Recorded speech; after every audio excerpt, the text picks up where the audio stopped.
Hello guys, welcome to Tech Tricks tutorial. In today's video, I will show you how to set up your Telegram wallet.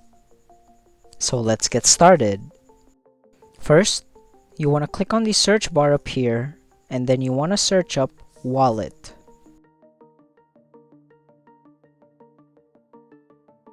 Click on this one right here. Then click on start.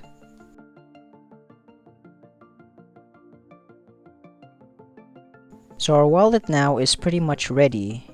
As you can see right here, it says your wallet is set and ready. Now you just want to click on open wallet right here or right here. Click on the checkbox, then hit continue.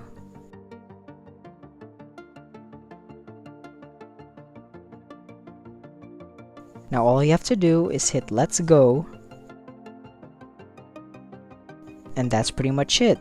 Your wallet is now set up. As you can see here, we have a bunch of options. So first off, we have send, then add crypto, exchange, P2P market, and then down here we have wallet earn, dollars, and more assets. But I'm not going to be tackling all of those in this video since I'm only showing you how to set up your wallet. So that's pretty much it. Thank you for watching this video. If you found this video helpful, please consider dropping a like and subscribing to the channel.